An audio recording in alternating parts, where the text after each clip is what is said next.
You did everything right. You got the grades. You followed the rules. You kept your head down and stayed in line. And now you're wondering why you still feel empty. What if I told you the most dangerous lie society ever sold you was this? If you follow the rules, you'll be happy. But what if the rules were never made for your happiness? What if they were made to keep you manageable? And what if the life you're chasing isn't even yours to begin with? Let's pull back the curtain. The lie of linear living. From the moment you're born, the script is handed to you.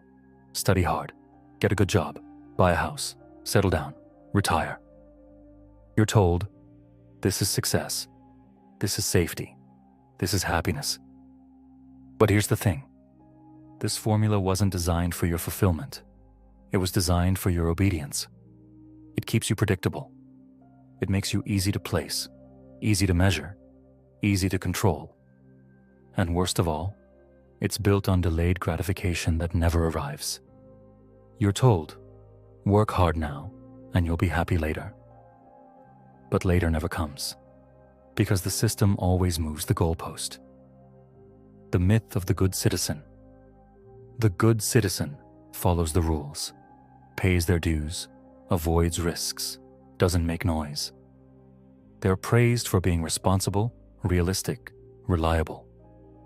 But beneath the surface, many are quietly dying inside. Why? Because the rules never asked, what are your values? What gives your life meaning? What does your soul long for? They only asked, are you useful to the system? And if the system rewards obedience over authenticity, then the more successful you become, the further you drift from your truth. You don't feel fulfilled. You feel trapped in golden handcuffs. Who benefits from you following the rules? Let's ask the question no one asks. Who benefits from your obedience? Because the rules aren't neutral. They serve someone.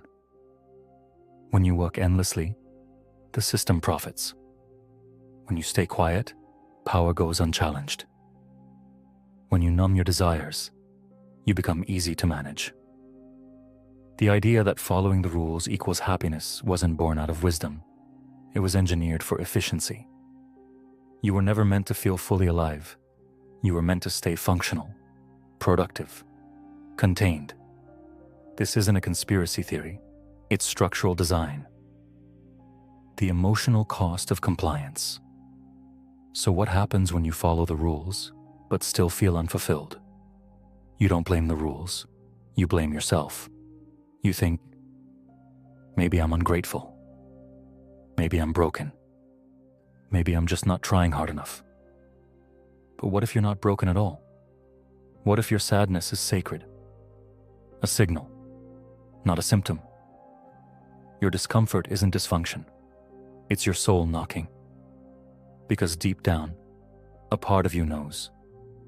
You were not born to be domesticated. You were born to be whole. The rebellion of listening to yourself. Real happiness. It starts when you stop performing someone else's idea of a good life. It starts when you ask, what do I actually want? What rules do I follow out of fear, not truth? What would I do if I wasn't trying to impress anyone? That's the beginning of liberation. Not burning it all down, but waking up. Peeling back the layers of conditioning. Freedom isn't the absence of structure. It's choosing the structure that aligns with your soul, not your fear. Your life isn't a checklist. Here's the truth. You don't owe society your obedience. You owe yourself your honesty. You're not here to be efficient. You're here to be real. You're not here to follow the rules. You're here to rewrite them. Because the most dangerous lie society tells you is that you'll be happy if you stay inside the lines. But the life you long for, the one that makes you feel awake, alive, and honest, will never be found in someone else's blueprint.